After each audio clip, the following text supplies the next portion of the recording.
Yane Professor Lord Mensah Indian Commander Pay Ojimediano Eso or a senior lecturer or the University of Ghana Business School. Yanjin the thoughts and pay Ojimediano. So Prof, good morning, sir. Good morning. Nana Pempum to say. I'm not doing Prof, Metie Makinkan economist baby a womo aka say idea yesesa aye finance minister Kenneth Oyata the confidence kakra ebeba ye economy no emu anapa ye kan say aye omampani ene ne members asia womo agree say the finance minister must stay to prepare the budget to finish the negotiations with the IMF and also for appropriation to take place. Anya biano, what does it mean for your economy now? I think that, we know it will just prolong the uncertainty hanging on the economy. Uncertainty hanging on the economy in the sense that the information here about my majority caucus, about 80% of them, have signed a vote of no confidence in the finance minister. And obviously, when you turn the table, the other hour, which is the minority, will definitely also vote for that. Now, the signals on the ground to the economy is in such a way that people don't trust the economic manager. Now, if people don't trust the economic manager, the repercussions is that the investor confidence is also, at stake here. And when it comes to information and its impact, or events and its impact on the economy, we shouldn't take them for granted. What is going to happen is that the finance minister hanging on to finish the job, it will turn up that to finish the IMF program and all those, we'll just keep the economy hanging.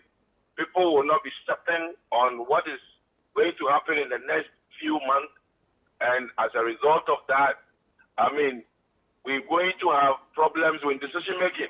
And decision making in a sense of, investment community, in a sense of households and how they should plan for their next moment of meal and all those. So effectively, which is it will just prolong the uncertainty. To me, if I were to be president, I would have, act on the information that came immediately. Because, the economy is felt by the people. And I believe that those majority, 80% of the majority, when they went on the research, their interactions with their constituents informed this decision. You see, so effectively, it is the people's call. It's not the president's call. Okay? It's the people's call. It's not the president's call. And secondly, these IMF negotiations, unless you tell me that it's only the finance minister who has been doing the negotiations all this while, meeting the IMF team and all those, is only done by the finance minister. He does it with a team. He's doing it with a team. And so going off the sand won't change anything. Effectively, if we're working with systems as a country, what we know is that I know that the structures that we've placed, economic management team, is the one that is negotiating with IMF. We shouldn't have problem with the finance minister exiting. So effectively, that call that the finance minister should stay. So we finish the IMF negotiations and then the budget preparation. The budget preparation is not done by the finance minister alone. It's a technical work at the ministries. All other ministries are feeding into the listen. When the finance minister was not around, was it not Mr. Chairman Sabos who read this thing, what do you call the budget some time ago? So why do we have to create things that are not important just to create certain or prolong the uncertainty hanging on the economy? I can tell you that a call for the finance minister is an exposure. It's an exposure to the economy in the sense that if the country says he has to resign, it's a people's call. It's not the president's call.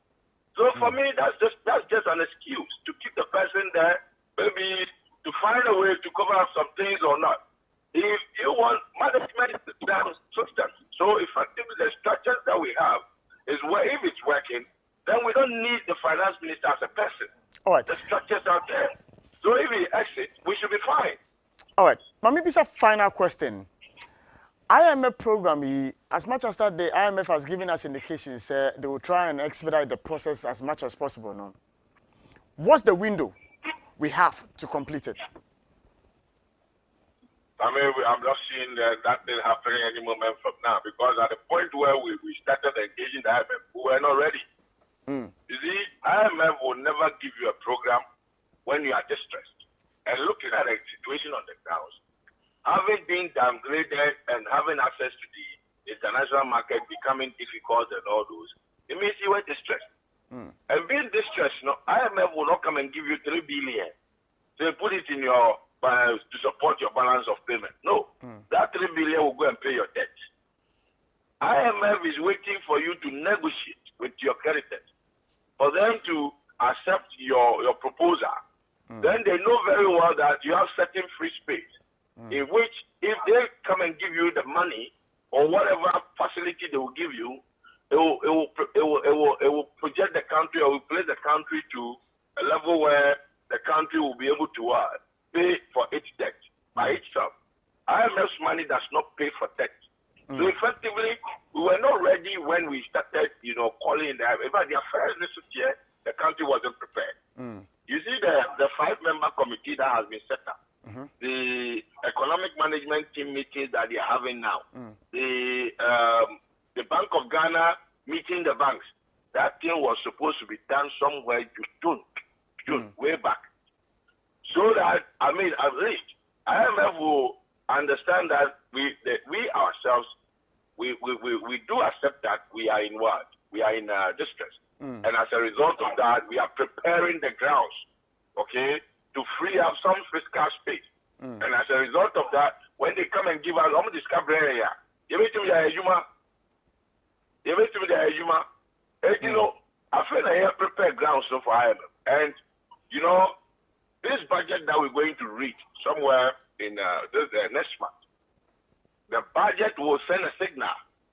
And that signal will be that, okay, fine, as a country, we've come to a realization. And the realization is that we have been overspending unnecessarily some time ago. And as a result of that, this time, we're going to spend less. And so for the first time, we're going to see a conserved budget in Kenoforiata's administration. We're going to see the conserved budget. Because the conserved budget, the budget that we used to read, budget deficit, 15%. 13% of GDP, we're not going to see that anymore. It's almost some budget deficit of around 7% thereabout, which is telling you that you will try a quote according to your size. And they see your budget to move. And also, I signal, I don't know about IMF say. IMF say, oh, I think you a boy home. It's almost about it. By that time, the government are negotiating on this debt restructuring almost 30 year meetings. And it's no. It's your movie, it will bring interest payments down. So government interest payment is a revenue generation. Interest payment is taken about 50%. So government, what do we call it? It's 50%, remember, you're in negotiating. Remember, government is on free speech. I have a Scariba, and yes, our government is Scariba, but you are a carrier. I mean, you say, a program by the end of this year. And the budget that we're going to reach must send a signal, and for the credibility and then the records purposes. So if you are MF in Chayo, if you are MF, if you know what are there? So IMF may want us to run our budget for some time, if indeed they are also managing their funds very well. So we should know that it's also a fund that is being managed. So IMF may want to see the implementation of our own budget, how we're running it. And so that it won't be like you're running a reading budget, which is showing a sign of conserved management. All right. Now, when it gets to the implementation, they are starting spending anywhere, anyhow. They may want to see the budget running, whether as is happening on the paper. It is the other papers, you know. There is no need this one now for some time. So I see a program ending the program somewhere around, middle of next year.